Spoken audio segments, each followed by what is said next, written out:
Hello, my name is Kaz Kasozi and we're back in the box. And this time we're in Reason and we've got like a simple drum bit playing here. This is the instrument we're using. It's called Redrum and it has a pattern that we've set up playing. It's got a kick drum, a snare, hats and a shaker. Then we've got our small mixer here, and then we've got a couple of reverb units. So we're going to play around with these so that we can see what routing signals going to a reverb unit really is like. And the advantage of Reason is that when we click the tab button, we can flip and actually see the back of these instruments. So what we've got here is that my kick drum is going from the output of the instrument into channel 1 on the desk.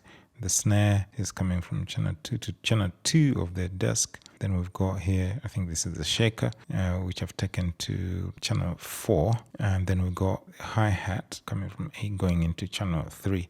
Actually, even 9 is a hi-hat, but it's the open hi-hat. Never mind, but let's consider the main 4. Kick, snare, hi-hat, and the shaker. And then out of the mixer into the master section where we can hear what we're doing. Ignore these other instruments here. So we're just considering our instrument going into the mixer, then out, and we can hear it. So no reverb has been connected at all, and this is what it sounds like.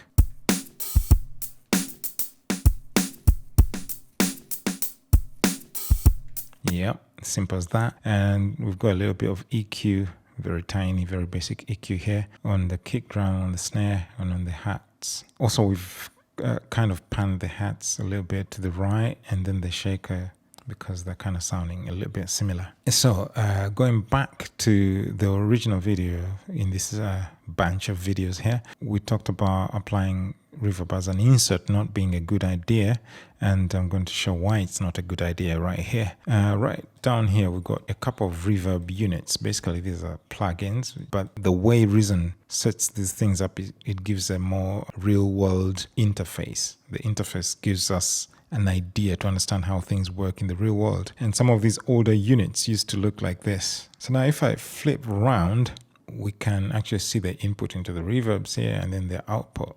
So what we could do is, like, if I wanted to apply reverb onto the snare as an insert, I would actually take the snare straight into the reverb.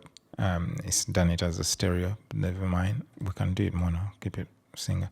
So take the snare into the reverb and then out of the reverb into the mixer. It's doing again the stereo thing. And what we've done there is basically we've done an insert. So the journey from the instrument to the mixer still remains, but along the way there's an inserted instrument. And that instrument is giving us reverb. So if I play now, and as you can see here on the reverb unit, we've got dry and wet, and it's totally wet. So I'm going to pull it back so that we can hear some of the dry signal.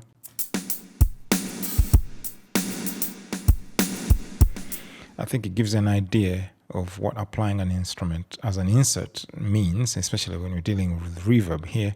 It's not the best way, and we're going to see more of the reason why when we apply it correctly. So back to where things were before we messed it up. The better way would be to actually connect the reverb unit to the mixer. In a sense, if you saw the previous video of Ableton, where we would have now done a return channel, what they called a return channel in Ableton, was the one whereby the reverb has an output that is going back into the mixer. So we've created that anything that comes into the reverb can actually come back on the mixer. If I flip back and look at this area here, you can see there it says return at the top. And right now there's RV 700, which is this instrument here. If I flip backwards and I remove this and we flip back, there's nothing there. So by having this connection, we basically have created that return channel.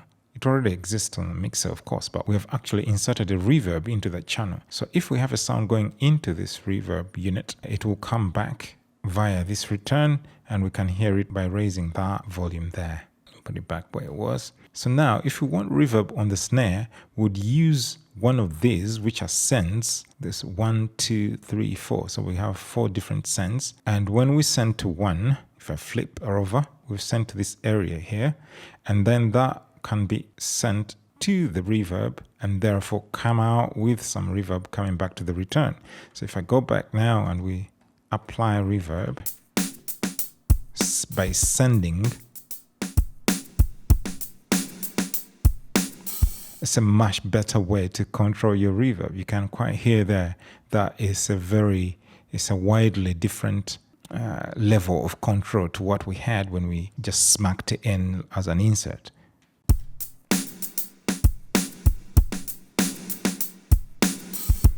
And I can come back here to the reverb and kind of refine it.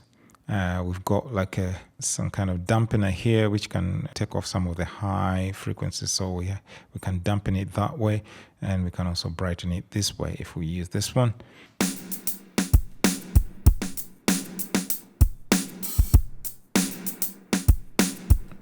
Yeah, and we can increase or decrease the decay. Here we don't have all those fancy controls that we had with the other plugins, but this is how some of these older units used to be. So a lot was compounded into one controller here called the decay. So you're dealing with all the diffusion, late reflections, early reflections, everything is in here. But mostly it's kind of concentrating on how far the reverb decays within a room. And so we can control that here. So we get a shorter room that way. Medium room.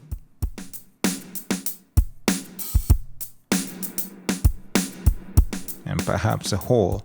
But bear in mind, of course, if it was a shorter room like a bathroom, it won't only be short, but it will be brighter. So pull back on the dampening.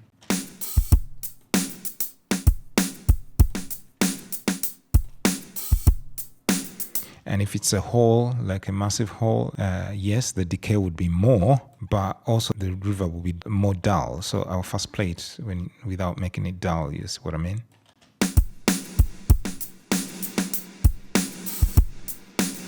Maybe that could be like these modern churches which are built with loads of tiles all over the floor and on the walls. But in a usual hall, it wouldn't be bright like that because it won't be tiles all over the shop. So if I now dampen it up that side, you get more of a hall feeling, like a big theater or something.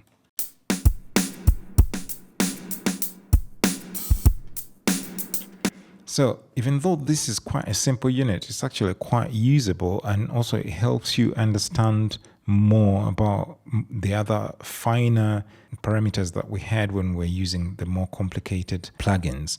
And it helps you also appreciate those parameters, like how to exploit them. But more importantly, the reason I used Reason here, was more to see this routing here, what it really means.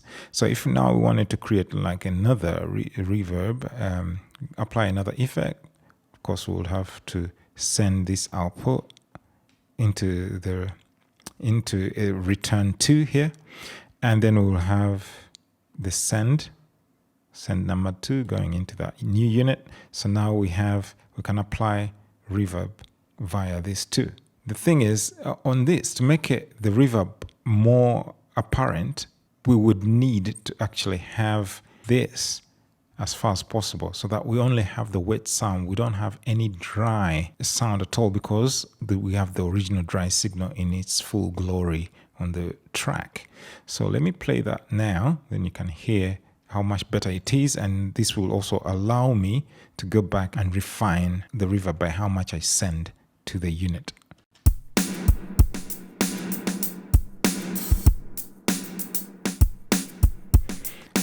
But I'm gonna do a shorter room, like a bright room, like a stone room of sorts. Like in the olden days, they used to have like these drum rooms where one wall might be stone. So you get this bright reverb coming back, but it's very immediate because the room is small.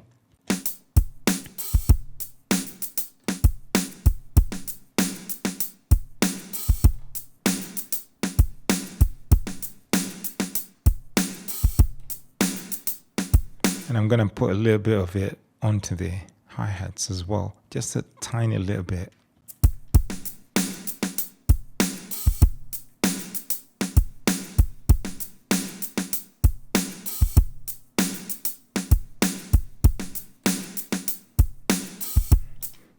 now on this one here, of course, you can go in here and get something that you want, but some of the presets, and there's nothing wrong with using presets, but we're trying to understand how to use this stuff so that we get our own sounds.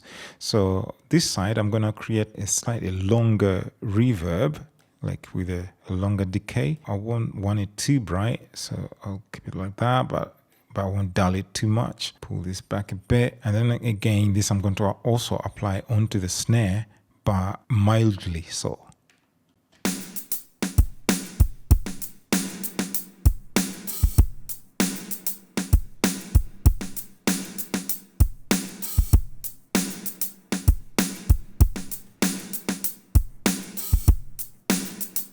Yeah, so you can see like how useful this method is, because I'm able now to take the same 2 units and apply the same reverb on the kick or whatever. If there are other instruments like brass, voice, whatever, I can use these same instances of the effects units to apply reverb to various tracks instead of having several inserts of these instruments, whereby I would have to basically take from each one, go into a reverb unit, and then you would have like 10 of these or 15 or whatever.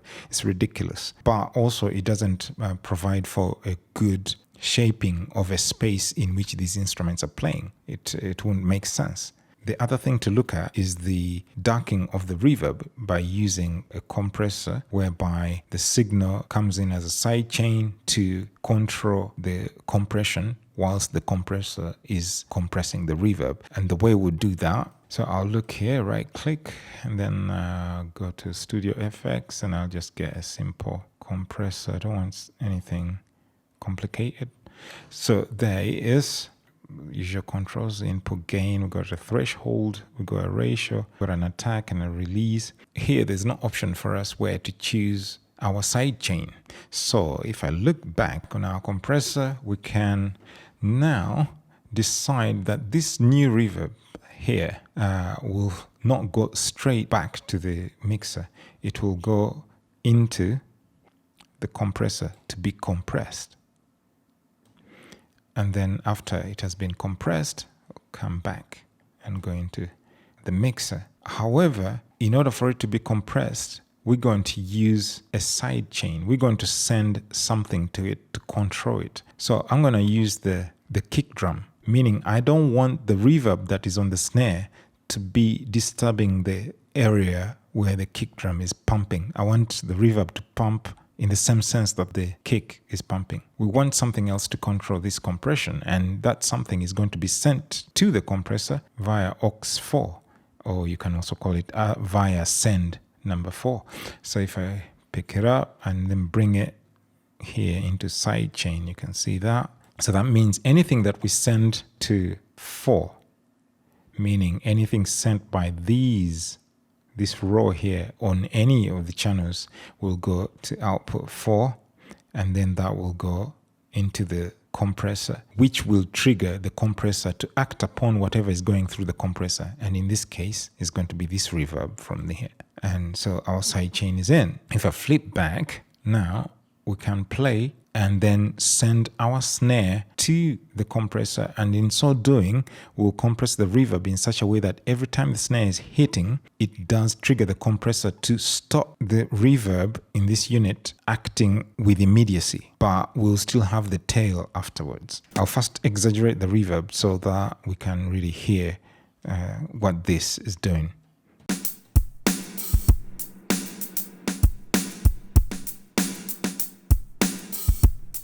And then I send some signal to the compressor.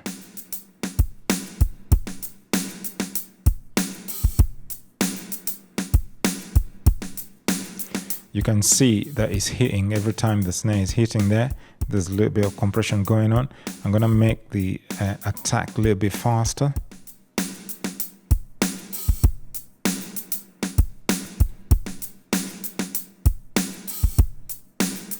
And then I'll make the release a little bit later, perhaps.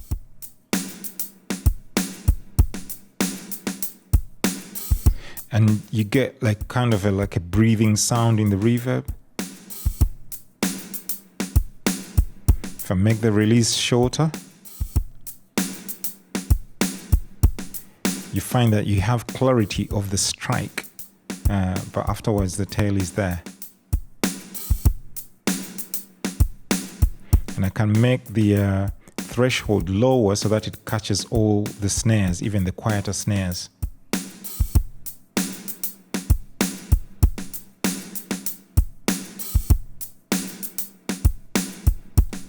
So you get the idea with that.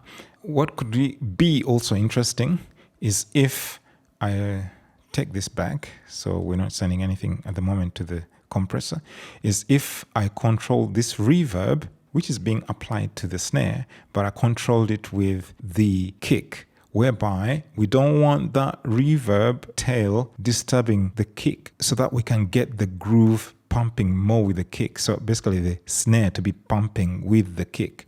Every time the kick hits, the reverb will kind of like duck down a little bit, allowing the kick to shine through. So I'm going to send now the kick to trigger the compressor, which is compressing this reverb, which reverb has been applied to the snare.